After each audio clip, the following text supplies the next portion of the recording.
Hello, friends and listeners, and welcome to Get a Cat, Get a Horse. The gosh darn best nerd culture podcast around. I'm Will. And I'm Amani. And today is episode 23, Art and the Artist. Are they inexorably linked? And should we judge one apart from the other? Can you tell that I did a little prep work on the title this time? It wasn't as much of a rambling shit show as usual. It was very good, Will. No, push my shoulders off. How you doing today, Manny? Pretty good. Feeling strong? Pretty good. Feeling It's good? morning right now. It is morning right now, but you know where it's not morning? Germany, Other places? Sweden, and Poland, where we have some of our live viewers from. Quick shout out. This is our first live stream officially. I posted in the Facebook page and everything the other day that for today and for the rest of September, so also next Sunday, we will be doing these live streams completely open and free to everybody who wants to see them. And then after that, they will be moving to part of the Patreon pledge page that we have, which you can go to patreon.com/nerdventures. If you would like to continue into October and beyond, streaming and recording the podcast with us, there are reward tiers available for that. But as of right now, please check it out. Come chat with us, bring everybody you know, and we'll hopefully have some great discussions. Yeah. We will have some great discussion. We will have some great It discussions. is without question. It is without question. And for anybody who is just doing the audio or video, when I randomly look down and consult my iPad and answer a question, I will attempt to read that question to you before I comment on it, because I'm sure it's not going to make good radio listening if I'm just randomly answering questions that you don't know. So, Amani. Yo. Today we are going to talk about something that I have not clearly defined in my head, although I have had a couple conversations about it before. And you hinted at the end of last episode that maybe you had strong feelings that we just didn't know yet. So Yeah, if I have strong feelings, they're unbeknownst to me at this point in time. Okay, that's how unbeknownst it is. They might manifest. I just sometimes surprise myself with my own vitriol. That's true. Sometimes you get a little into this, and it gets I do get a little into it. I have passion. Okay, Will. Deep in my soul. And that's why I love working with you. So let's expose some of that passion while we talk about the problem of artists who are jerks. I guess. Yes. Quantifiably. So that's the question we're going to be talking about today, is when you are somebody like us, or like anybody who listens to the podcast or watches stuff on our channels, and for you, art is, such an important part of maybe defining your personality or defining your taste. Is there a separation between the creator who made the art that you love and the art itself? And then furthermore, if that creator is somebody who you have strong belief disagreements with, or is known to be bigoted towards a certain set of people, does that, or should it, change the way that you consume their art? Is their creation and their art separate from them as an entity? So do you want to like take away your like general baseline idea on this? Yeah, why not, right? Why not? We're all in this together. So I've thought about this on and off for the last week or so, just kind of gauging, because this is not a topic that you maybe go to quite frequently. Like, it's not your first thing you bring up with your friends. No, when it's you're talking about content. You're like, Usually oh yeah, just do you like recommend it, Transformers? right? You're like, oh, I love Transformers, but Michael Bay is a sexist pig. Yeah, and fair. Fair. So I feel like that, as in with a lot of things, in the real world, it's not black and white, Yeah, for sure. Everybody draws their line somewhere different, and different, obviously, belief systems and values dictate different lines in the sand, right? And thinking about this, I kind of realized that maybe my line in the sand isn't as strict as I maybe thought it was, or I liked to believe about myself. I'm somebody who has, different opinions on things, and I feel like I am from a family of activists. So I feel like a pseudo activist a lot of times, like in my life. Social issues have been prominent in your exactly forever. Exactly. So like, but then thinking about all of these creators, it's like, well, I enjoy their content quite frequently. Yeah, that's what's hard about it, So I don't know if I'm quite as I don't know how to say it. I don't know if it's even like a positive thing. If I'm quite as like, I will not watch this if they say this, or I will not do this if they do this, as maybe I thought I was. I don't know. What about you, Will? Do you feel like you're a beacon for morality in the modern age? No, I'm pretty much as with all things in this is a funny sentence. As with everything in my life, I am not about definitive answers. I'm about like relativity. I'm not really an absolutist when it comes to morality, especially. I definitely would consider myself more of a relativist. So I'm not gonna like sit here and lay down some definitive like check sheet of what to do and what not to do with in regards to like artists and their art and stuff. The question I grapple with the most is when an artist puts something out into the world, is it now a separate entity from them? Like, should it even be judged anymore by the person? Because I was looking up articles about this like last night, sort of in preparation for this podcast, and there was an article that basically likened art to a child and was saying that art is basically the child of an artist. And if you see a child maybe misbehaving in public or something like that, you wouldn't necessarily blame the child itself, because maybe it in its like essence can't control that, but maybe like don't blame the child for what the parent did wrong. Does that make sense? Like separate the child from the parent to some extent. And I don't that was just one aspect of it that was brought up in articles. I don't know if I agree with that or not. It's for me personally, as somebody who's like really into consuming stuff all the time, when I like read a book or whatever, I can't just open up a book and be like, oh, this is a book. When I read it, I'm like, oh, this is an Orson Scott Card book. Does that make sense? Like I don't disassociate the art with the artist. It's impossible for me to do. So like in my mind, I think they are linked. And I don't think that precludes somebody from enjoying something when they might not necessarily agree with the artist, but I do think that they are linked. Like I do think that there's like an inescapable, context for every piece of art. Do you think that that's true, or do you think once it's out there, is it just the world? I don't disagree with that. I think an interesting extension of that conversation is something that artists have to answer themselves, which is like, after you finish something you put out in the world, are the interpretations yours or other people's? Exactly. Yeah. So like, does it matter what you intended the interpretation of your work to be if everybody thinks it's something? And like, does that, and there's a lot of arguments that no, like art is like this joint thing. So like you can't dictate to people what they think or feel about it, because that's not what art is, right? Or that's not what creating content is. So like those two conversations kind of feel like similar to me, right? And they're just like from one perspective or the other. Mm-hmm.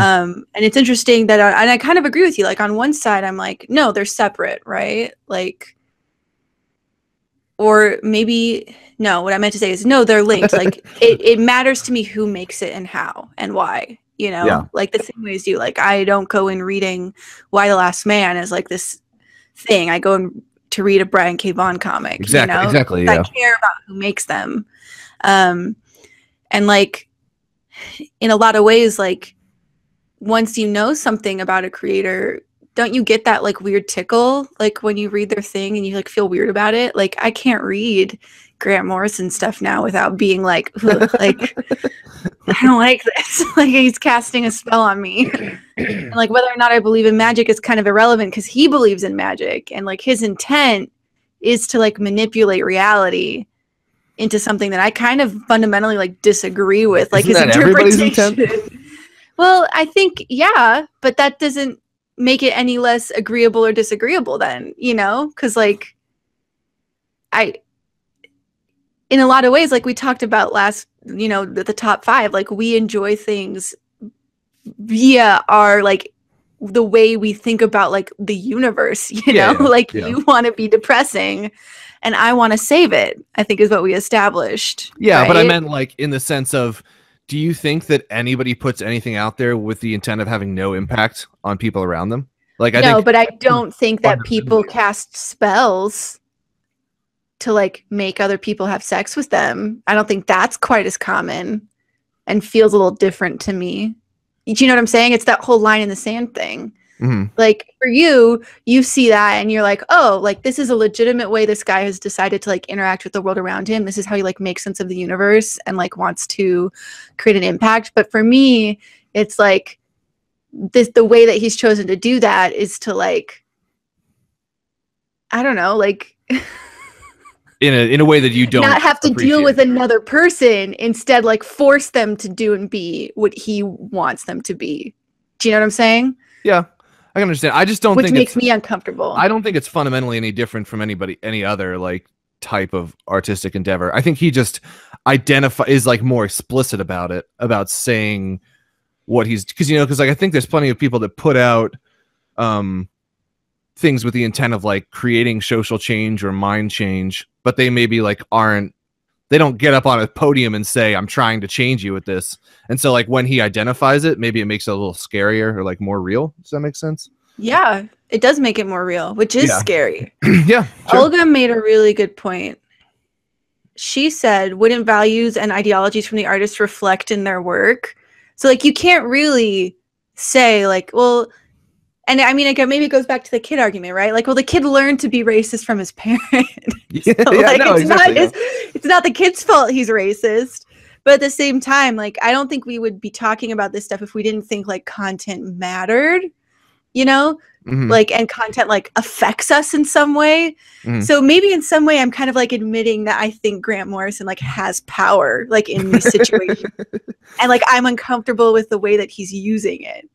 Do you know what I'm saying? Yeah. Well, okay, so let's talk about also this one that Hilario wrote, which is basically a similar question. It was like, basically said, if the art itself contains controversial opinions or not. So let's say, like, he's saying that it is a known racist or homophobic musician, but they're making, like, music that has absolutely nothing to do with that. Like, you know, because sort of what we're talking about now is maybe, like, with Grant Morrison, he's putting art out into the world which has an idea or, like, an attempted impact on it. If somebody who you don't like is making something that has nothing to do with their proclivities, do you think you could still separate? Well, let's just take it right to the source then. Michael Jackson. That's okay. Yeah. Michael Jackson is an exact example. He is not about molesting children. His music is not about molesting children, allegedly. What are you doing right now, Will? Allegedly not about molesting children. Whatever. This is not funny. Molesting children is not funny. No, but I mean, and, like, so we wrote a tiny list. I wrote a very tiny list down, just, like, people that I think are important to talk about like that. And the one that came to my mind first was Roman Polanski. Another one you could talk about is Woody Allen. And another one you could talk about is Michael Jackson and also Orson Scott Card. Sorry. And I think you're right with all these people, like, especially, you know, Roman Polanski and Michael Jackson, like, they're not, who have both been accused. I think Roman Polanski was actually charged with sexual abuse of an underage individual in, like, the 70s, I believe. But my point is that none of their creations or art actually go out of the way to say or comment anything about these abuses that they are, you know, being accused of. It is art and stuff which is trying to have a totally separate message. You know, like Michael Jackson, like Thriller has its own complete message. And can you separate that from the artist? Second question, do you believe that certain artists get passes on this based on how well received their things are? Yes. So I think that is 100% the case with I think they get more benefit of the doubt. Mhm. Like the whole like Bill Cosby thing, people were so like, no, he Reticent to couldn't. believe that. Yeah. Yeah. And there was so much more evidence like in the onset at the beginning than like in a lot of sexual abuse cases or a lot of assault cases, you know? Mhm. And it took a lot to get people to like admit it to themselves because he's like, you That know, was such a wholesome everybody's grandfather, figure for a while, yeah, for a long time. So Hilario actually, the last part of his comment was really interesting. He said, the art contains the artist's controversial opinions or not, e.g., the racist musician doing normal music that doesn't have any racist connotations, or a musician doing music with racist lyrics in it. Right. And there's like a total difference there, which I think is really important to think about. And I think there's like a really great point because like there's a lot of content that we talk about where we're like, yeah, it's sexist. Yeah, it's this. But it's aware that it's sexist. It's doing it because of the time period that it's trying to portray. Yeah. It's making a comment that this is the way it was. We're not saying it's good or bad. We're saying this is the reality of this character's situation. We talked about it in, oh my God, name of your movie. Oh, Chinatown. Chinatown. We talked about it. Which is a Polanski film, by the way. Which is a Polanski film. Oh, that makes me feel weird. And like, which had abuse in it. It had sexual assault in it. So he's not completely separating his own proclivities from his work, you know? And in that movie, you're supposed to feel very badly about it, which is weird and interesting. But like that idea, you know, where it's like, artist saying sexism was a thing, I feel like it needs to be portrayed in this way to add to the honesty or the character arcs of my film or movie or book or whatever you want to make. I don't know. Does that make sense? Well, like that distinction between like this person is homophobic versus the character that they wrote is homophobic. Yeah, that is something that I think is very interesting. And is hard always to understand what people's intentions are. I totally agree with you, because one person that I wanted to bring up is Morrissey, which I don't know if you've ever been a Smiths fan or listened to Morrissey's music. No, I haven't. But he has some lyrics, like certain songs and stuff from the like early 90s, which do talk about like prostitutes in England, like homosexual prostitutes and stuff. And he writes it in a way that it feels like it's kind of derogatory toward them, but he is attempting to do it in a character. And I think that's like a hard line to establish or to maintain, is where, like what you're saying is, there's a difference between Morrissey getting out and writing a song that is about him and Morrissey going out and writing a song about a character and like writing the lyrics as a character and then having people blur the two lines.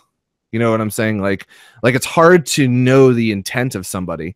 And it's kind of like that with, I think, Polanski as well. Like you were talking, it's difficult to know if he was intending to produce something like, I am Roman Polanski and this is how I think things should be, or if it's, I am Roman Polanski and I am trying to make something that is as accurate to a character as I think it should be.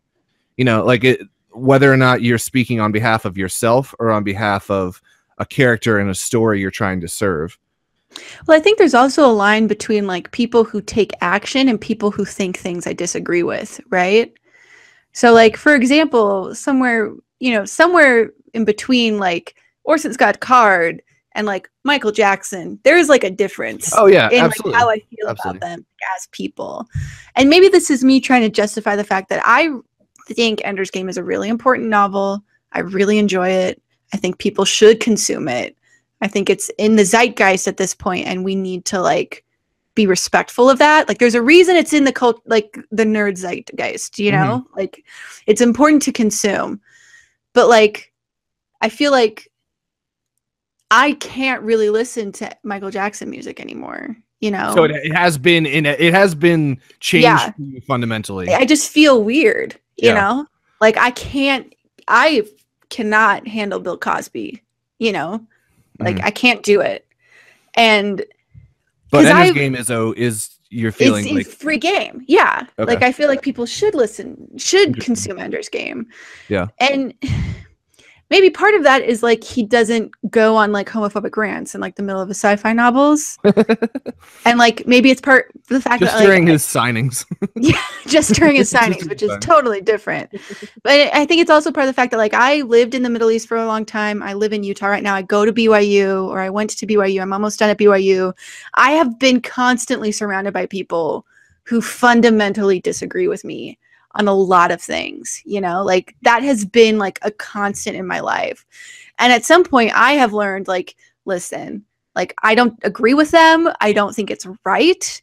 But like at some point you have to accept this is what they believe. Like you cannot change people, you know, like you can't change who they are, like what they believe. And any more than I wouldn't want somebody to think that they could or did have the right to like change my beliefs. Like no matter how much I like disagree with somebody, like beliefs are kind of like your deal, you know? And like as long as you're not hurting anybody, you have the right to believe them.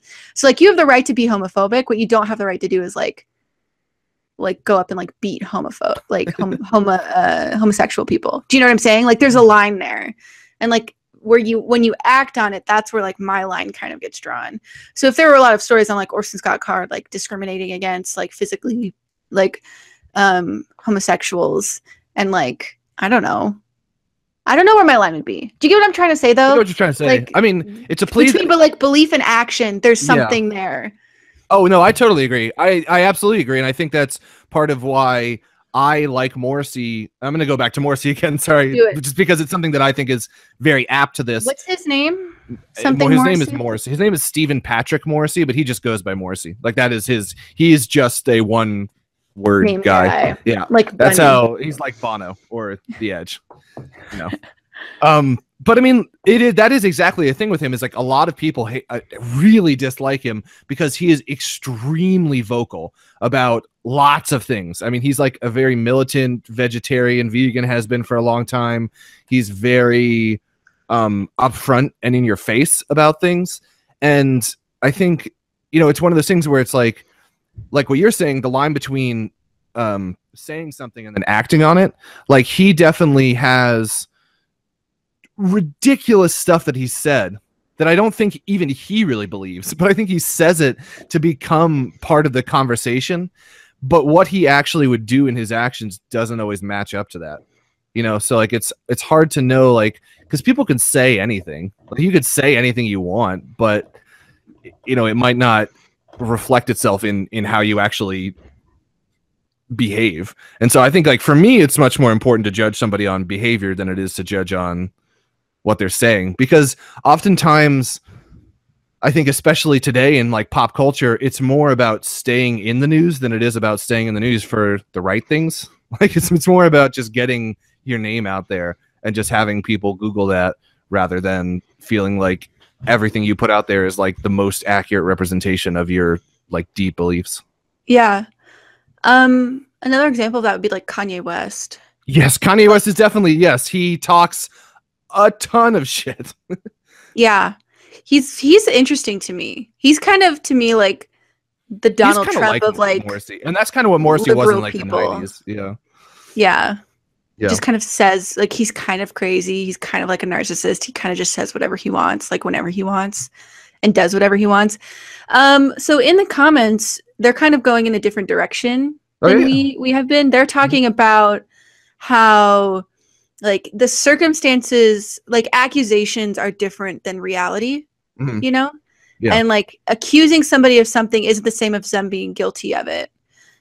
Which is a lot what a lot of people think about some of these characters, right? Michael Jackson, I know, and Woody Allen are two that people talk about to kind of like like there's no real proof. There've been a ton of allegations, but do we know like what happened in Neverland or whatever? And I think that's, I don't know, like on some levels, I kind of like that. Like the whole justice system is kind of built on this innocent until proven guilty kind of a thing for a reason, right? Like that's, nobody wants to be accused of something and then be guilty. This is about to get like into my crazy political opinions. Okay, I don't think this justice system in the U.S. is built upon actual justice. I don't think it's built upon actual justice. I think it's built upon power and money. and I don't think it really fucking matters. Like, who, if you're actually guilty or not, it matters on whether or not you can, but so it's like, no, I think you're right. Like, I wouldn't disagree with that, but I think like the basis of it, like what it was intended for. Yes, the overall intent, I agree. I think it is a good thing. Yeah, I'm not making the argument that the justice system works. I'm saying like the justice system is built in the idea that you're supposed to be innocent until you're proven guilty, which on some level I'm good with that. Yeah, which on some level I agree with that.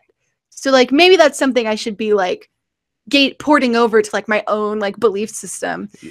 But on the other hand, there's that whole like really problematic like deep South argument. Well, where there's smoke, there's fire. Yeah, I know that's which also makes me really uncomfortable. Yeah. So I don't know, like Derek and Philip, guys, jump in on the comments and maybe expand on some of this stuff, because I don't disagree with you, but at some point, does the evidence like become overwhelming? You know? Yeah. I don't know. They're talking about Brian Wood. Brian Wood's a comic book artist that I'm not super familiar with. Do you know who Max Landis is? I don't know who Max Landis is. I'm looking him up. Yeah, that's an interesting one. The last question we got was opinions on Max Landis, and he is the son of, I think, Phil Landis, who was like John Landis. I'm messing up my people. Screenwriter, director, producer, and actor. Did he direct Mr. Right? I loved that movie. I don't think he. I think he's only directed a short film. I think he's mostly written everything. Oh, okay. 75 screenplays. He's a very prolific writer. I think he wrote Chronicle. He wrote American Ultra. He wrote Mr. Right. I have not seen Mr. Right, but he wrote Mr. Right. Mr. Right was really charming. Was it? Well, so the thing that people dislike about him is tell me. He talks a lot. And he just gets on. There's like, if you just YouTube Max Landis, there are gobs of videos of him just getting on there and spewing his ideas about what he would do with superheroes and about this, that, and everything. And I think he puts out stuff that I find like it usually has like an interesting hook. Like he's not without presenting you something interesting, but I think like ultimately it just feels like he's kind of like, I don't even know how to say this. It just kind of feels like he's like an alpha nerd jerk who just like throws off, to me at least, my personal opinion only, is that he's just like throwing off a bunch of bullshit to like prove how the shit he is, and that when he actually gets around to executing the things, I don't think he executes them very well. That's my personal opinion on Max Landis, and I will fully admit that I bring in some dislike of him into his art that I do feel like he rubs me the wrong way. He just finished a arc on Superman called American Alien that people really like. Yeah. American Alien's supposed to be really great. Yeah. The thing about him, okay, I have heard of him. I have seen, because he always gets like dragged into like Twitter wars. Yeah, exactly. He just can't shut his fucking mouth. Yeah. Sorry, you just scroll through his Twitter and it's like he's just like throwing shit at people. That's what I'm saying. Like he is I think he's just a shit starter, and I don't think he has the goods to back it up. Now, maybe I could be proving wrong. I haven't read. I really liked Mr. Right. Here's the thing, though. There's a dip, and he's maybe not as controversial as some other people because he's just acting like an asshole. But the question is, I think it sort of hits harder for a lot of people. Really? In the nerd community. Because think about it, like, you know, if you talk about people being accused of being pedophiles or homophobes or racist, like, I would like to think that for the majority of the nerd community, maybe that's not like a super close to home thing. Like, it's hard for me to appreciate somebody being accused of as a pedophile in terms of like my life, relating to my life. But if somebody's like slagging Max Landis because he's an outspoken nerd, I'm like, oh shit, I'm an outspoken nerd. You know what I mean? Like, it's like that kind of like the reason that people dislike him seems to be closer to heart to us. You know what I mean? Like, so I wonder if, to be fair, we spend a lot of our time disliking things that people like. Exactly. That's what I'm saying. Are we Max Landis? Guys, that's what I'm wondering. Are we Max Landis? Please tell me we're not. Yeah. I mean, and that's the thing is like that kind of thing. like I said, for me, that like the reason that people dislike him were like, do you know who remember Phil Finch? You remember from Indie Game, the movie, developer of Fez? Oh yeah. Yeah. He's an Again, interesting character. People I think he's actually extremely similar to Max Landis. I would say that they are like yin to yang. You know what I mean? In terms of being like the most outspoken, hard on the sleeve, ready to like throw down at any time and just come off as a little bit petty sometimes, I think there's also like this inability to like make room for anybody else's like opinions. Mm-hmm. Like I think at the end of the day, if we watched a movie and we're like, yeah, we really hated it, but somebody came in and was like, I really enjoyed it for this, and this reason, we'd be like, that's fine.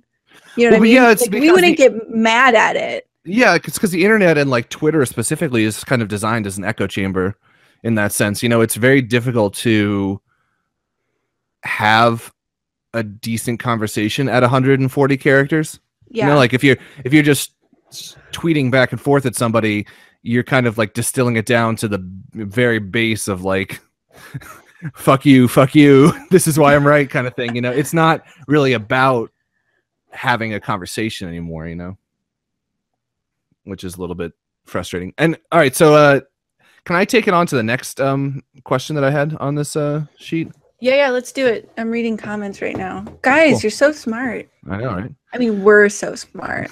Like, we're all in this together. The question I had is, it's sort of a two-part thing. Are there any creators that you like really love? Like somebody who is like a real hero whose part of their body of work you find to be problematic and you sort of have a hard time accepting? And then what I wrote down for this specifically was, for me, it is a lot of the Marvel Comics stuff in the 60s, which I like. I love Jack Kirby so much, and I love Jim Steranko. Like, I have a great deal of love for that time period of comics. But when you read some of it, it is highly problematic in some of the way it deals with Asians, for example, or women, or like, there's characters that I was reading when I was reading the Nick Fury run, like the Yellow Claw, who's like a very stereotypical, Oriental East Asian bad guy. And like, it sucks. And I hate that it's there. I hate that kind of thing is there, or the way that like Nick Fury behaves with women sometime, like slap them on the ass and go get my, facts and stuff.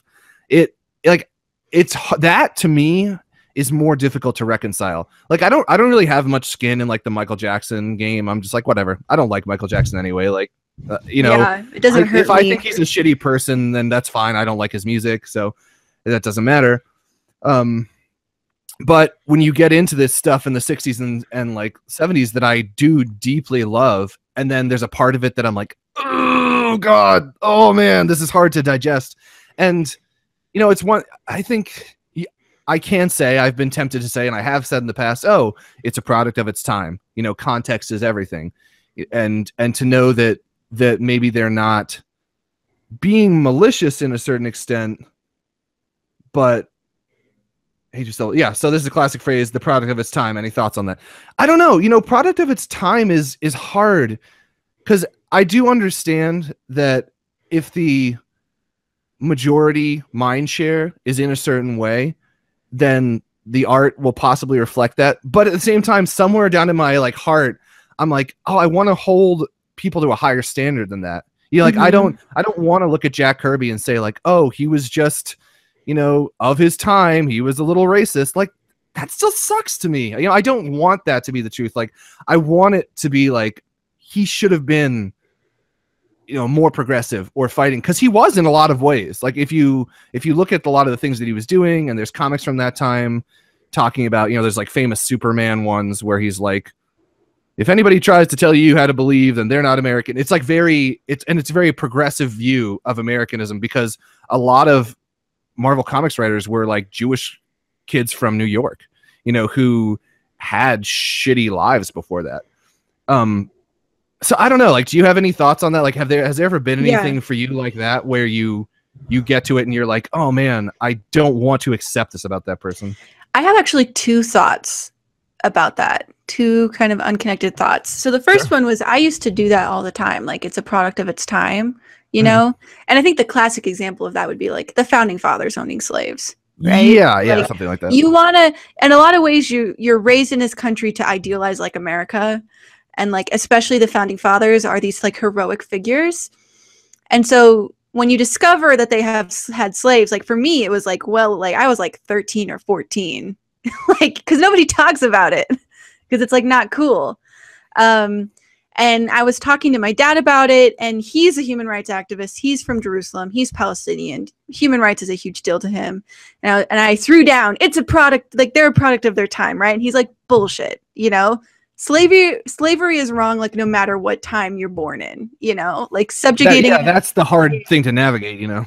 Yeah, and at some point, I still am kind of in the middle like you. Like I'm not quite sure like how I feel because like we've all been there where we've been moved by the mob, you know, like we've all had experiences where we've had our positions like or like we are informed by what we're surrounded with, and I don't know. And the hard part comes when like you don't know what you would do, you know, like if we grew up at that time, you know, we probably maybe would have owned slaves, which like sucks and like it's not good and it's like a terrible thing to think about yourself, which is why people like don't want to think about it, you know.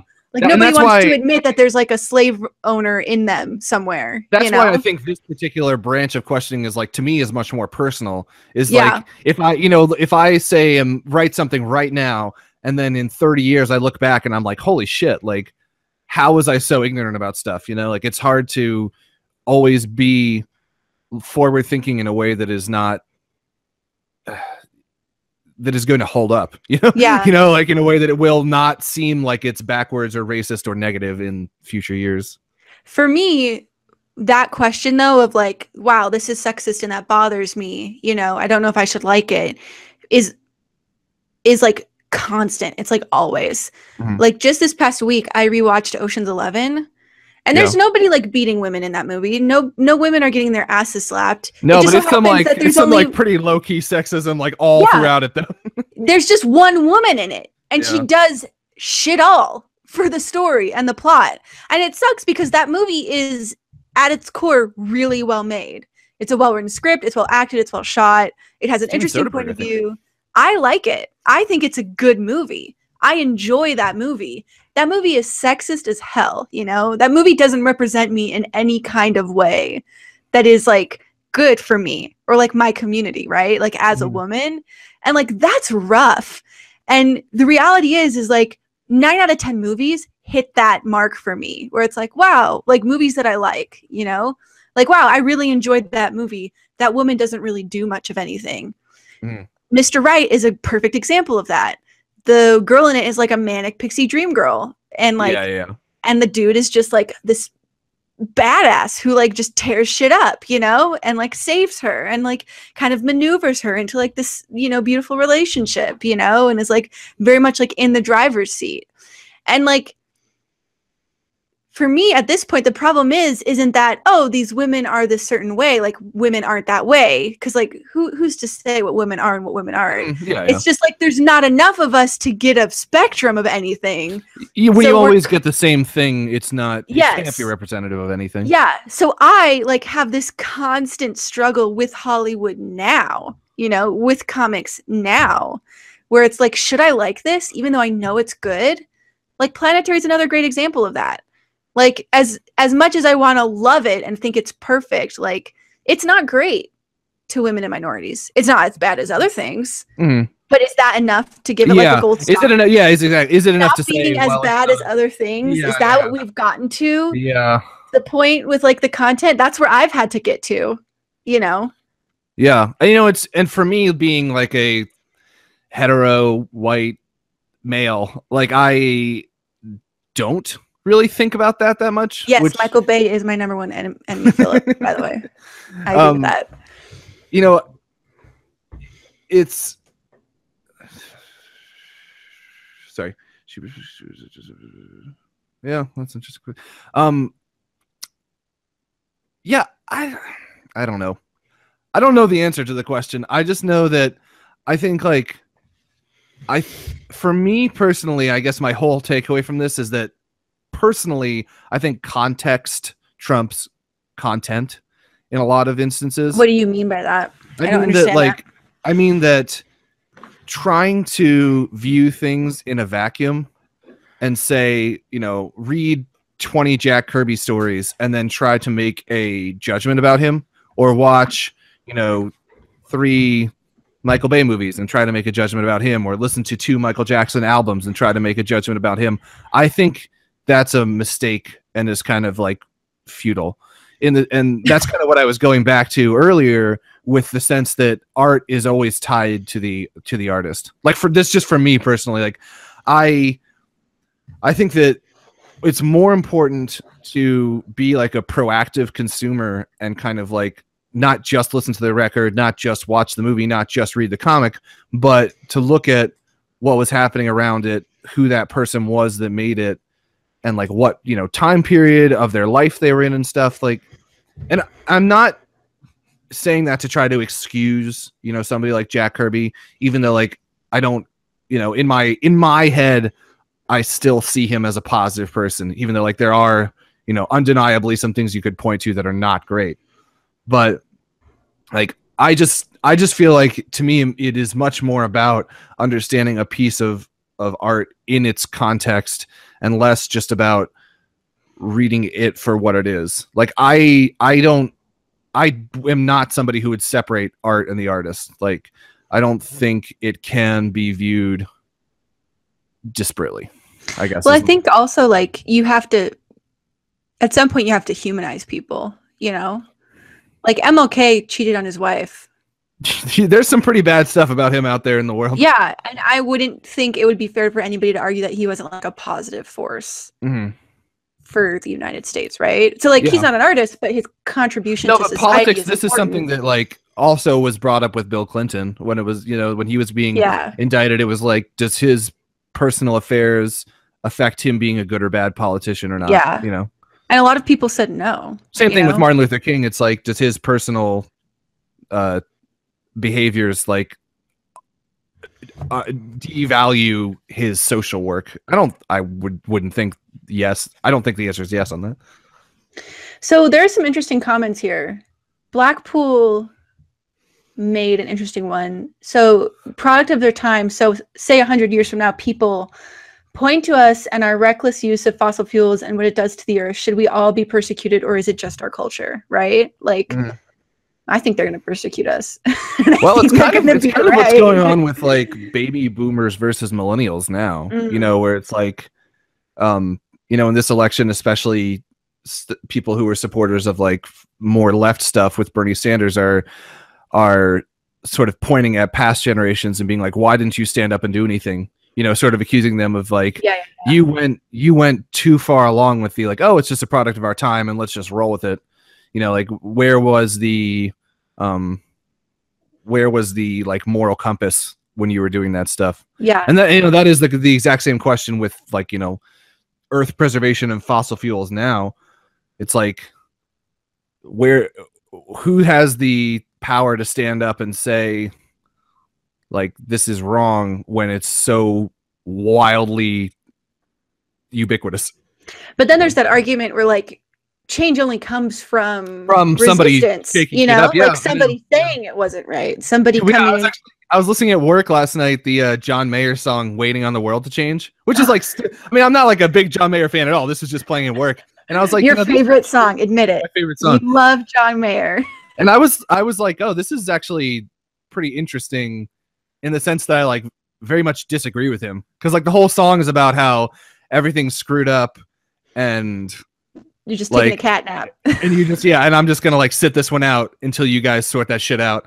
And like, I was like, oh man, I don't know. That's like pretty socially irresponsible to like remove yourself, to such an extent that you're no longer part of the conversation. I don't know. It's interesting. So Philip, Derek, and Liv Tarok have come to some kind of consensus that we have yet to come to. They're all making this point that like, you can like things while still like criticizing the person who made it. Like understanding that they're connected is not the same as thinking they're the same thing. Yes, I very much agree with that. I agree with that too. I think that's like a good, because at some point, like, there's so much going on in the world. It's that whole activism question, right? Like, at what point do you stop buying things from anywhere, or stop like being able to interact with the world? Once you turn over the rock and realize that like there's shady shit going on, you know, you could follow that down like all the way into the rabbit hole, you know, and it's hard to know. It's just got to be a personal call at some point. And I very much agree with what Live to Rock said in the comments. Could you like a writer, an artist, but still criticize him and her? And I think not only could you, I think for me that is like your job. Not just my job. That is my indication that I kind of love something. You know, is like if I am spending the time to try to point out things to make something better, it's because I like it, you know? Like I do love a lot of things and still see problems with them. But the reason I do it is so that hopefully next time that person's making something, maybe they like make it a little bit like tighter, or maybe if in the future, if I'm writing something, I'm able to point out all the things that I disliked in the past, you know, like saying that there are problems with something is not saying that you think it's bad. And I think that's definitely a good point to make, is that like oftentimes things that you love the most or think they're like really great are still deserving of criticism and kind of like becoming better, you know? And then there are those perfect things. Like Princess Mononoke. Like Princess Mononoke. Yeah. That is just it should be everybody's thing that everybody loves. Any final thoughts on this before we go into the consumings? No, guys, commenters. Y'all did your job. For guiding us along. Yeah. Excellent work. Definitely a little hard for me to process the two screen parts, but no, I did a great job. I was totally on top of it. Good job. Thank you. So we're going to take a quick break, guys, and then we will come back with the consuming recentlys and sign off from the show. All right, guys, we're back with my favorite portion of the podcast, what we have been reading, watching, and listening to. Will, you did some consuming this week, I'm aware of. Did I? Yeah, you watched that show. Oh, yeah, that show. I legitimately wasn't even going to. I totally had forgotten about that. You should definitely mention it. Definitely mention it. Right. That's what this is for. I know. So this week, I watched Stranger Things. Finally. I had been hyped on it to a very large degree. Many people had, from work, especially my friends at work, had come at me and been saying like, oh, you know, this is going to be your shit. Like, this is going to be your show. You know, I said that. Get on that. So I finally did. And I'm not usually a big binge watcher, but I think I did this show, which is 8 sort of 45-minute episodes. I think I did it in about 3 days, which for me is pretty fast. I understand for some people that's probably not like very fast. But what did I think about it? Oh, disclaimer before we get into anything. Get a Cat, Get a Horse reserves the right to spoil anything that we talk about on this podcast. If you are so inclined to be worried about spoilers, please avert your eyes or ear holes, because we need to make that part of the intro. Yes, I know. I was actually thinking about that earlier this morning, and I totally forgot it. We do need to make that part of the intro. I'll make it out. Just to like get that in people's minds. So Stranger Things, I liked it. It's interesting. To me, it just like it was exactly the sum of its parts and nothing more. You know, sometimes like I see shows and I'm like, oh, you know, I see the parts of the show, but they come together into something more than that. And for this, personally, for me, it did not congeal into anything beyond those parts. Like, you know, disparately, it was a very good approximation of Freaks and Geeks. It was a very good approximation of Twin Peaks. It was a very good approximation of Stand By Me. It was a very good approximation of the music of Tangerine Dream. Like, and I like all of those things, but I don't believe that it truly transcended any of them individually. That was just my feeling on it. Like, when I was watching it, sort of everything that happened, I was like, okay, you know, I've seen Twin Peaks. I understand where this is going. And then the kids would come on and I was like, okay, now I've watched Freaks and Geeks. I understand what they're doing here. And then the music would come on and it'd be all synthy, like boop, boop, beep, boop, boop, boop, beep. And I'd be like, okay, you know, I've listened to a lot of Tangerine Dreams. soundtracks. Like, I know what this is doing. And that's not to say I didn't like it. Like, I still enjoyed all those flavors. I just don't know if they became like a totally new flavor for me, ultimately. I think I think this first season was very much set up. Yeah, I'm interested to see where it goes. I'm thinking it's going to grow in a real interesting way. So this was also my thing. I think this would have made a better movie for me personally. Like when I was watching it. That's actually kind of a good point. I don't disagree with that. It just took. I liked it, and I liked that they were because okay. So let me explain this. For example, at the end of episode 3, I think I'm pretty sure it's the end of episode 3. There's like a montage where Heroes comes on, the David Bowie song, and it's like Winona Ryder's like freaking out and hanging up lights in her apartment, and it's so good. It's like an amazing montage. But then like the parts in between in those episodes, I felt sort of dragged sometimes. Like I feel like the episodes have very clear highlights. Where like they use, period music, and they'll kind of like cut between where all the characters are doing. And I just felt like it could have been done in like a 2 or 2.5 hour movie and held my attention a little more. Cause like they don't even it took until episode 7, I think, out of the 8 episodes for all of the kind of plot points to congeal and for like, the sheriff to be talking with Winona Ryder, to be talking with her son, to be talking with Nancy, to be talking with the boy. Like they didn't actually get their shit together for like 7 episodes. And by the time that happened and they were all kind of together, I was just like, finally, this could have come earlier. Yeah. And the one thing that really, really bothered me, can I share this with you? It just bothered me so much. I was so angry. I'm interested to see what this is. 11 was just obsessed with how she looked. Like, this girl can't talk. And with like the pretty and the abstract, yes, the only abstract concept she understood, like instantly, nobody had to tell her, was that she should feel pretty. Like, she should be pretty. I think she was equally obsessed with Eggos. Which is understandable because she can actually taste Eggos. I don't know. This girl was raised as like a science slave. Yeah, I didn't have any particular feelings. I mean, let me just play devil's advocate. If I had to defend it, I guess I would say that like a lot of her relationship with people in the outside world is through Mike, and her relationship with Mike is clearly one of like adolescent attraction. Yeah, but she's set up as this character who can barely talk. Like, it's very unclear what she does and does not understand about, like, human relationships.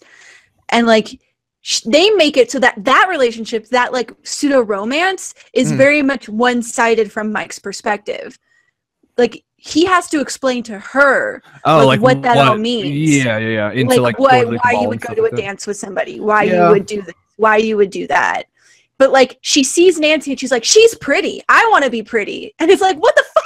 Like, what the hell? I don't know. Like, I didn't even think about that. Nancy was great. The mom was great. All of the boys were great. Universally, the kid acting was really good. Fantastic. I thought it was that little black kid blew me away consistently. Lucas, I believe. Yeah, like, he was awesome. I absolutely across the board. I thought Winona Ryder was amazing. She was so good. I thought the sheriff. The sheriff Hopper, like I was totally rooting for them. Like, so my dream for the next season, because at the end of the series, like I said, spoilers, at the end of the series, Hopper is somewhat involved with the government and like is doing something to maintain like 11 or to maintain something in the Upside Down.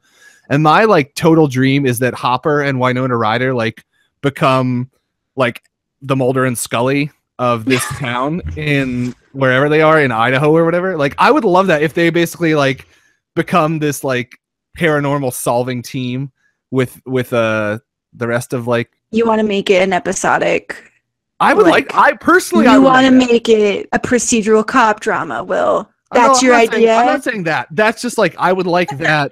I would like that direction to be taken with a little bit. The one thing I think Blackpool sums it up pretty well. Stranger Things. I mentioned in the Patreon that the show got me back into comics, took me back to being a kid, just having fun and being naive to all the bad shit going on in the world. Great escapism. I agree with that. Yeah. I think that's a very strong summation of what that show. And I think definitely, like, especially for the kids, they were written in such like an authentic way. Yeah, the kids were great. You know, like where they're swearing and stuff, and And like I thought it was really kind of cute when they were like trying to find the right rock to like kill the monster and stuff. Like that could even do anything, you know. But at that time period in your life, you believe that it can, you know, that kind of thing. Like, the only thing that I really, really hated about it and took me out of it completely was the bad guy, was Dr. Brenner, which like I think we're gonna do a podcast related to that at some point, so I won't get into it too far. Just suffice it to say that I thought he was miserable. I think he had 2 sentences in the whole thing, and then maybe he had like a paragraph where he talked to Winona Ryder. Like I never understood his motivations. I never understood who he was. You know, for a show so full of characters that like have satisfying arcs and are well written, I just felt he missed the mark like astonishingly. So that would be interesting to talk about.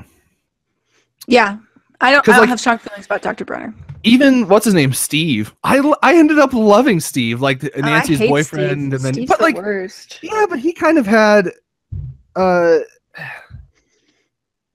he had like good, you know, he seemed relatable to me and understandable. Like it seemed the stuff that he was doing, it seemed like it was done for a reason. Like I don't think he's like the best person, but I really enjoyed as a character the ways that they pushed him and prodded him. Oh, he was a great character. Love to hate that guy. Love to hate that guy. So yeah, that was Stranger Things. I did enjoy it. I would probably give it like a solid. I'm gonna give it an 8.3 due to the fact that it was set in 1983, and maybe next season when it's set in 1984, it'll move up to an 8.4. But either way, I thought it was very strong.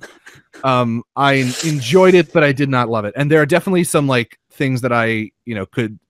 Oh, also the special effects I thought were really bad. I thought they were that way on purpose, though. I couldn't tell. Like for something that was trying to approximate the 80s in its tone and music and nostalgia, I was really disappointed that they did not go all in on some like classic 80s puppetry. I mean, there's even literally a thing, or there's even literally a scene where the teacher, Dr. Clark, I don't remember his name, is sitting there watching The Thing with his girlfriend, and he actually says like, "You'll never believe how they did this. You'll never believe that they used bubble gum and whatever to make this." And I was like, "Yeah, why aren't you guys doing that? Like you're addressing that special effects were awesome right there. It's in your show, like that people like those special effects, and why are you going with this cheesy CG stuff?" So I liked that was when the monster was in like that in between place, like that mirror place. Whenever she went to that mirror place, do you know what I'm talking about? No. The black with the water on the ground that was like a mirror. Oh, that was like all of that stuff was cool. You know what that was? That's an exact rip from Under the Skin. Remember that movie that I said I wish I'd made? Yeah, that's exactly what that movie looks like. It's an exact rip from that, which I thought was really funny. And I thought it was very good. I mean, I thought it was very good too, but it goes back to exactly what I was saying, where it's like, oh, I've seen Under the Skin. I understand what they're doing. You know, like everything in that I had seen done before, and this is just a big mashup of those things. But I still enjoyed it. Next, I also have been getting into, and would recommend this to anybody who's into interesting music. I've been getting into Nick Cave a lot. Have you ever heard of Nick Cave? No. He's an Australian originally, but I think he's lived in the UK since like the late 70s, early 80s. He's a really interesting guy. A lot of his music is like very, very dark and morbidly obsessed with death and like suffering. And he was in a band called The Birthday Party in the late 70s, and then throughout the 80s and 90s he released records with just his band called Nick Cave and the Bad Seeds. I love him. I love Nick Cave and the Bad Seeds. They have a couple records, Murder Ballads I love from the 90s, Your Funeral, My Trial. And it's all really good. It's kind of like demented, like I said, morbid, death obsessed, kind of like post-punk rocky stuff. But the reason I'm talking about him now is because he just released his new album last week called The Skeleton Tree, which was recorded right after his 15-year-old son died. And it's pretty harrowing and dark.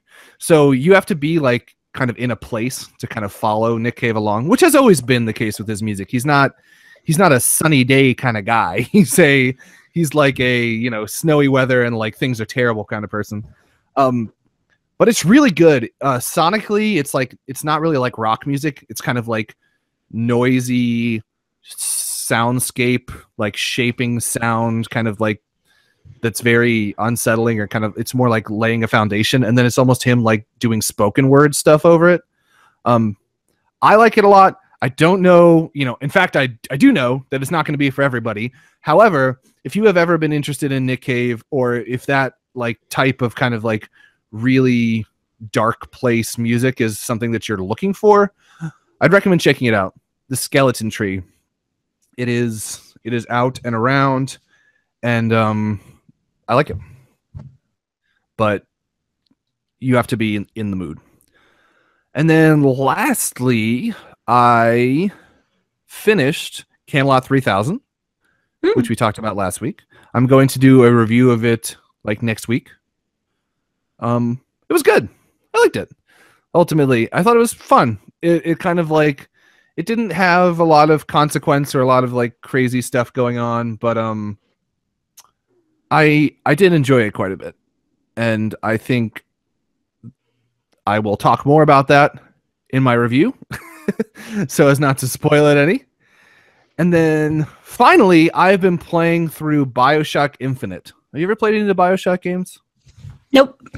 I think you would find BioShock 1 to be very good. I think you would find Infinite to be good too. BioShock games are basically like narrative-driven first-person shooters. And so the first one, BioShock 1, like kind of focuses around like the philosophy of objectivism, you know, like Atlas Shrugged and Ayn Rand and all that stuff. And kind of is like, what would happen if a society took that to its conclusion, like really went all in on that. And then you kind of like explore this world of objectivist craziness that's going on. And then Infinite, which is the third one, is kind of like, what if America like really ran with the whole idea of like religious puritanism and the founding fathers being god-like figures and racial purity and stuff. Like, what if America had never moved out of like 1890 basically? And so you explore a world where America is like that. They're both really interesting. The reason I wanted to bring them up is because the BioShock Remaster Collection is out. So if you have any interest in the BioShock games, they're available in a remastered form for current generation consoles and the PC. And if you've never jumped in on those, absolutely you should jump in on them. And if you have, you know, maybe it's time to refresh your memory on them, because in terms of like just winding narrative together and making it a really interesting piece like that, I think they do that a lot better than most shooters do. Especially Amani, I think you would like the first one a lot. It's just philosophically, it asks a lot of interesting questions. Yeah, I mean, I've seen stuff from them, and like the premise seems interesting. There's a couple. There's like a famous twist scene in the first one that is like some next level craziness. But yeah. So that's about it for me. What you been up to? Okay, well, last week I finished Stranger Things as well. Oh, really? I thought it was. I thought you'd finished it long before that. I watched the first 4 episodes and didn't really like. I liked it, but I didn't really love it. Like episode 4. Yeah, and then and then I finished it, and I was like, yeah, I should have just kept watching, because 5 is kind of where it all takes off from. Yeah. Which is kind of funny. And I don't like disagree with your assessment, but I also like really liked it. I thought it was a lot of fun. I thought it was good TV. It was good quality TV, which at this point is like, I'm just excited whenever we get something that's well made. And dude, like, there's a ton of good TV today. Like, TV is great today. TV can be great. I think the more I think about things that I thought were great, I'm like, I don't know. I don't know. Speaking of TV, I started Mr. Robot. Hilario asked about that in the comments. Yeah, somebody did ask about that earlier in the comments. I just started season 1. I think I'm on episode 4. It's really good. Is it? It's very, very good. I think I know what the twist is, guys. He's a robot. I think I saw it a mile away, because I've seen oh man, what's the name of that movie? Fight Club. I've seen Fight Club. Is that wrong? Is that guess wrong? People who've seen Mr. Robot know what I'm talking about. Anyway, I've seen Fight Club. I think I know what's coming. It's really great. I think you'd like it, Will. I know that's a dangerous thing to say to you. No, I have heard, from what I've heard about it, it looks interesting. It does look interesting to me. It's very, very good. You definitely would enjoy it. It's about 12, the first season is 12 episodes. I think the second season is about the same. Oh, Hilaria was saying the twists are too obvious. Yeah, well then I totally saw it coming. I saw it coming in episode 2. Doesn't actually lessen the show for me in some strange way. Like, it's still talked about that really before, good. Spoilers not, it just makes you approach it in a different way. It's an absolutely gorgeous show. They do this really interesting thing where they frame conversations wrong, So instead of like framing it this way where the person's talking to the other person, they frame it so the person is like close up to the edge of the screen, which is really cool and gives this sense of like. It sounds like Steven Soderbergh. You ever watch like Steven Soderbergh stuff? Kind of like Finchy thing going on. Yeah. That's really great. Yeah.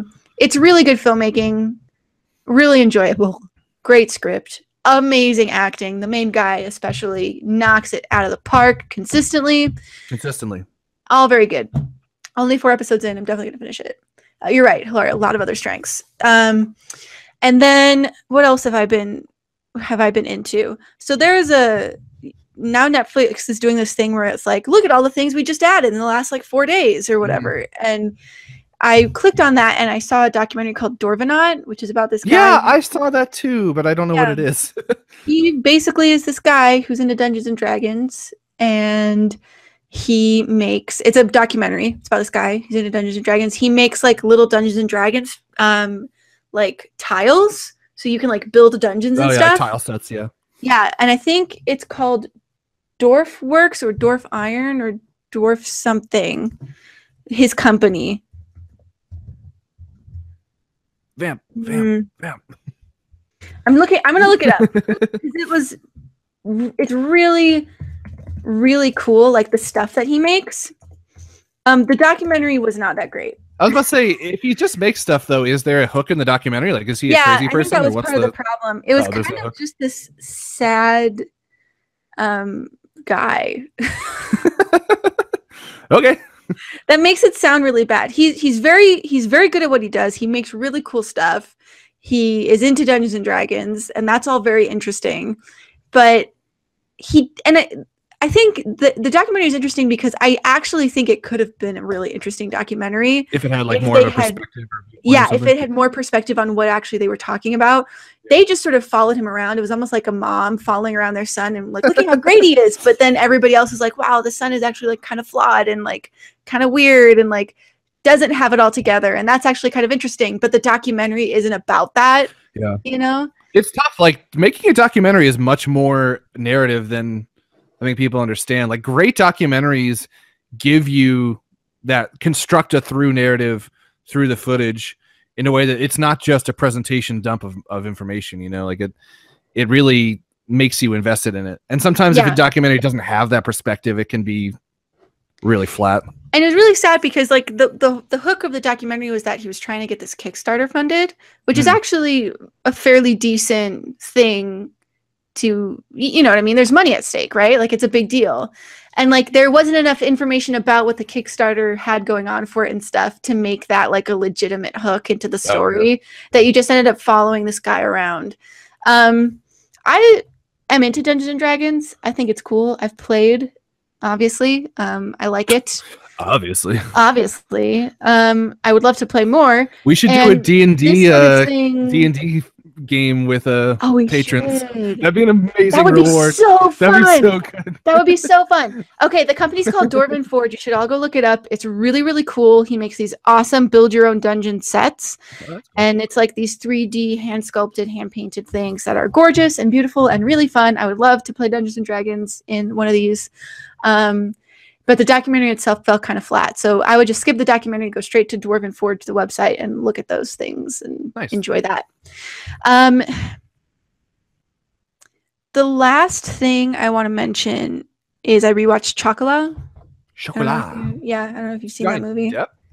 Yep. He's in it. What was that? That must have been like, what, 1999 or some shit? 2000. Okay. Directed by Lasse Hallström. It's amazing. It's a gorgeous movie. I just had it on the background. I've seen it like a million times. I've never seen it. Really well acted, really well shot, amazing script. And it's kind of like on the cusp of like, we don't really get movies like this anymore. You know, like even in indie film, these kind of things are going the way of the dinosaur. Like these kind of like smaller budget, character based things that aren't completely dark and ominous and about like the human soul being torn apart by raptors, you know? Yay, like we did it. Nihilism wins out in the end, bitches. yeah, I feel like all of indie film has become like this super like nihilistic dark thing. Yeah, I mean, I think I don't like it. I Chocolate, can agree I with miss that. you. I miss Like, you so much. 500 Days of Summer kind of reminds me of that. I didn't really like 500 Days of Summer. Oh, really? Yeah. Is it, I mean, I didn't is this dislike movie it. close at all to Moulin Rouge, or am I just like associating No, this in it's my not mind? at all close to Moulin Rouge. Maybe just the French. Yeah. All right. Well, that's really all I have. It's kind of a What an lackluster exciting, end. yeah, what an exciting list. Guys, we've been reading your comments. You guys been reading a lot of cool stuff. Yes, he's read some Jonathan Hickman because he read some East of West. Yeah, I By have the read a way. little bit of. I have read a little bit of Jonathan Hickman. Jonathan Hickman's great. I have. I think I have basically his complete Marvel run now collected. I think the only thing I'm missing is like this book that's called like The Shield, The Architects of Fate or something like that. And I can get that easily too. So I'm going to jump Do into a whole Jonathan thing. Hickman. I'm so Yeah. jealous. I have gonna like do a 2 read-through, but- out of like 60 books that I need. Unfortunately, his Secret Warriors omnibus now is out of print. It's not too expensive. Everything Probably is out like of print. yeah. Everything. Well, It's so his frustrating. Fantastic Four Volume 1 omnibus and his Secret Wars omnibus are out of print, so you'd have to collect those in different ways. Yeah, it's dumb. It is unfortunate. Okay, I'm not gonna whine about it. Also, Jason Aaron, Thor, great. I have not read Jason Aaron's Thor. I just picked up. They just released a hardcover of Lady So- Thor. But isn't it Uh, only 6 issues? No, it's a full. It's Do you have it? Of course yeah, you it's do. behind me. Do you want me to pull it down? It's on my shelf. Yeah, don't worry about it. But no, it's like I think it's got to be at least 8 or 10 from his run with Russell Duderman or whatever. Is that it's actually finished? no, That's it not says volume 1. It just says Yeah. it's volume 1. It's actually like really interesting because Asad Ribic, I think, was the artist on most, if not all, of his first run on Thor. And Asad Ribic stuff is like quite dark and like painterly. Mhm. And the Russell Duderman stuff is like much more illustration-y and like bright and colorful. It's And really it's interesting. younger. Yeah. It's a lot younger. It looks a lot. It skews a lot younger. I'm very excited to read the whole shebang and see the transition between like his original Thor and then this Thor, and then he's about to launch a new series called The Unworthy Thor, which is going to follow the traditional Thor character while he is not Thor. worthy enough to be Thor. Yeah. Cool. That sounds So, awesome. Yeah, I am very excited to get into the Thor stuff. I just haven't done it yet. Yeah, you can tell he really loves that character and like that world. And it's super satisfying. I think you're gonna really enjoy it. Yeah, I'm excited. I also just finished the all 5 of his scalped books are out. Ooh, how so- was Scalped? Was I haven't so read it. good? No, I haven't read it. I just have it. Is what Oh, I'm okay, saying. I've heard Um, such good things. I really next thing. Sort of have my eye on. I'm excited about it. So why don't we wrap this up and then we can just talk to people in the comments a little bit more if we Yeah. so desire. But Yeah, I yeah. think we have reached the what makes sense as a podcast ending. Oh my God, let's end this thing. Let's end this thing. Let's close up that bag. Oh, before we get into the ending, and I totally step all over Amani like I tend to do. I have it on good authority that the podcast that I guested on, the Pod Max podcast, talking about Locke, the Tom Hardy movie, is going to be out by the time this podcast is released. So Cool. it will be out Monday. This podcast will be released on Wednesday. So if you so desire to hear my voice and hear me talk about films with 2 awesome guys, MJ and Joe, at the Pod Max podcast, you can find that on iTunes or just Googling Pod Max podcast. They have their own website. And yeah, it will be around there. Secondary point, we've really enjoyed broadcasting to everybody today and live streaming. Like I said at the beginning of the episode, there will be one more completely open live stream next week, next Sunday, also at 12 p.m. Eastern time. And then after that, all of the live streams will be moved to the Patreon channel, where it will be the low reward tier of $5 to get all of your podcast streaming live with us if you so desire. The tiers and the prices and everything is totally subject to change if we're finding that it's not conducive to the most people watching, and getting the most out of it. Absolutely, I would be willing to look at it and see what the best price plan is. But as of right now, it's all up there. Please check it out at patreon.com/nerdventures. It is going to be the best way to keep in touch with me and the podcast and just have an awesome time with the community. Because as we saw today, when a bunch of people get in the comments section, it can be really fun to go back and forth and just kind of get some ideas out there to people. So thank you so much, everybody. Yeah. So we have come now to the end of another episode. 23 episodes in. We started this venture as but wee babes back in January of this year, and now it's almost been 10 months. Wow. What a magical thing. I feel matured. Yeah. I feel I don't feel like a babe anymore. Less mature. Yeah, you definitely come off less mature. Yes. So thank you guys for listening to any of the past episodes, whether it be 1, 10, or today with number 23. We appreciate your listenership. It is what keeps us going during the long, dark, cold nights of existential crisis and cuddling our pillows. I mean, I'm not sure how you sleep, but you can find us on Facebook. Get it together. You can find us on Facebook. Please come be a part of the Get a Horse community on Facebook. You can find us on Will's YouTube channel, Nerdventures, for the video version of this podcast. You can also find us on iTunes, SoundCloud, and most other podcasting streaming things. Please listen and communicate with us in whichever way you wish. Yes, we're around. You can find us. We are around the internet. When you do find us, please feel free to leave us leave us reviews or ratings, thumbs up, shares, likes, comments, any way that you can engage with the video and get it out there into the world. We genuinely appreciate, and it really helps us build this community. And it's awesome. Does indeed. Next week on Get a Cat, Get a Horse, we are going to talk about content consumption. Specifically, Will wants to talk about binging and how much he hates it. I will be defending binging in all of its glory. Join us next week for the fight. It should be great. In the meantime, you can find me at the Nerdventures YouTube channel, where this podcast will be hosted, as well as all of my other comics-related content. You can also find me at The Nerdventurer on YouTube. Not YouTube, on Facebook, Tumblr, and Twitter, and at patreon.com/nerdventures should you desire to donate to the very worthy cause that we are doing here. And where can we find you, Amani? You can find me under the nomer NerdHow on YouTube, Tumblr, and Twitter. All right, guys, get a cat. Get a horse.